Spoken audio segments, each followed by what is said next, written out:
Ladies, gentlemen, beautiful morning, great morning. I'm really high energy right now. Well, usually am, but I'm really high energy now because I'm surrounded by a bunch of kick-ass people and a really kick-ass family. So I am super high vibe and loving life, and maybe the caffeine's kicking in. But so last night and the night before, I both nights I had these like super detailed crazy dreams, and when I wrote them down they ended up being like 3 pages long each, so like they were pretty detailed. But I started looking back through my dream journal and I started just remembering other dreams that I hadn't written down, and I had this pause moment because I had remembered this like year, 2 years ago, a while back, I guess, when I was going through this awakening and whatnot. I had like a whole month where I had like dreams about snakes every day. And a lot of them, like, they were freaky, right? Because, well, we get that belief, that snake, that's a tough symbol to interpret. I'm having a tough time with the complete understanding of it right now. And I was kind of wondering about making this video or not, but I feel like the best way to learn is by sharing it, and maybe I can get some more insight back, because we see through history the snake has been on both sides of good and evil, at least on a worldview especially. Because Eastern tradition, the snake is viewed as much more positive and related to wisdom and transcendence, and it's like a humble creature, you know and that's actually my Chinese horoscope, is the snake, and also my niece's Chinese horoscope, because she was born when I was 24, so we go on a 12-year cycle. So not only are we both Virgos, but we're both snakes. That's why she's like my twin, and which is rad. But on the Eastern side, you have the serpent as all these beliefs of wisdom and knowledge, but also you see in the Kundalini from like the Indian or the Ayurvedic traditions, the Hinduist traditions, where the serpent is the coiled serpent at the base of the spine, raises up through the chakras to bring us into this enlightenment or transcendent state, to where we're able to use the crown chakra and we're able to no longer be blinded, and we can finally see. But also on the Western side of things, we see the snake as both. A lot of times you get the main idea that we're raised with, I believe, is the negative side, the shadow side. You see in like the snake is a representation of the devil because, well, he is at the base, right? He is at the base of the spine, which is underneath, below. Even like Harry Potter, you see the basilisk, who's in the basement of the school, right? He's below, he's in the underground. He is in the representation of hell, and he is the representation of evil. And that fear or idea sticks with us a little bit,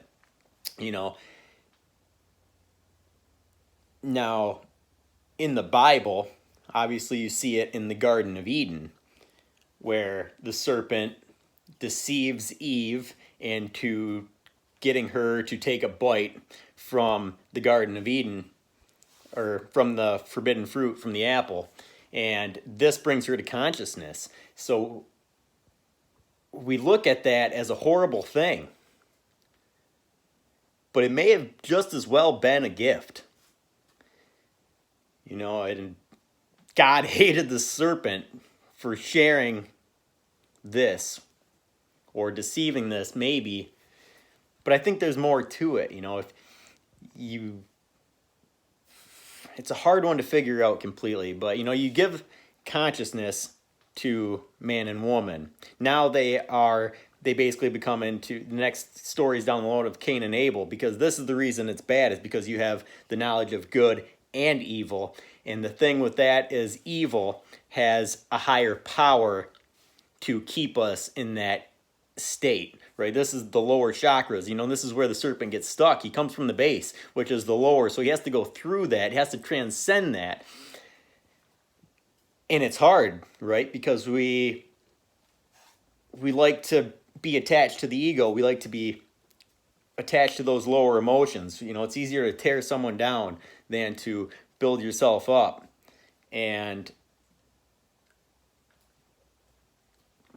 the snake brought that wisdom of both sides because it's complete, right? But you need to make it complete yourself. And if you keep yourself stuck in that negative vibe, well, then you'll never be able to complete it, because you have to get through that to make it to heaven. You know, and maybe it was evil.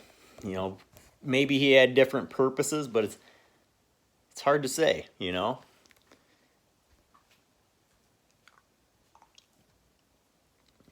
It's crazy because Jesus and Moses both also raise a snake above their head, right?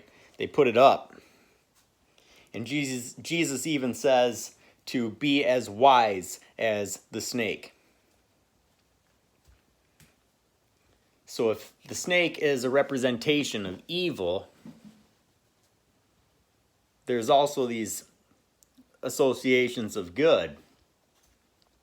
You know, and I think that the whole thing that Jesus and Moses were talking about with raising it up is just like the Kundalini energy going from hell, from the base up to the heavens, right? Because transcending that, to become enlightened, to become love, to become this high energy, you have to get out of that. But you never even get that opportunity without the knowledge of good and evil. So what would life be if we never had consciousness?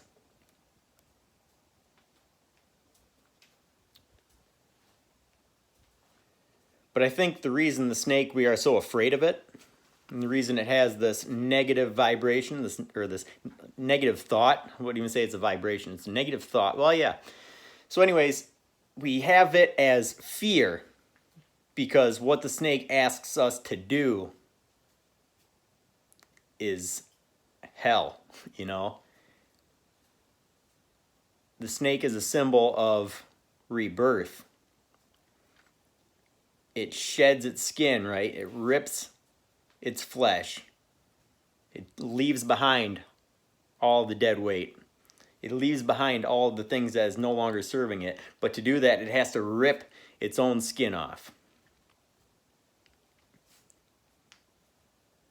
That's sacrifice. But that's also releasing the attachment of the ego. And therefore, the snake can easily be a symbol of awakening and facing your fears. It's learning how to raise that snake up.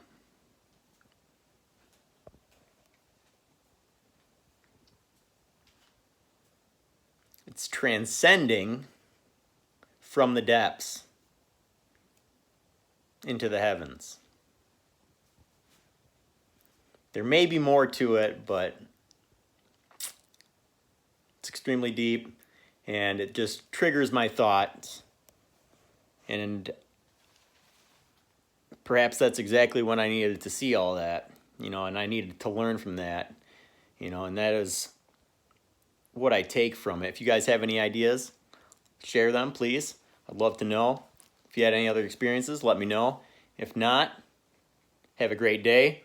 We're going to leave you there, and we will continue to discuss symbolism and ideologies, metaphors, and whatnot, and love and life. High vibration.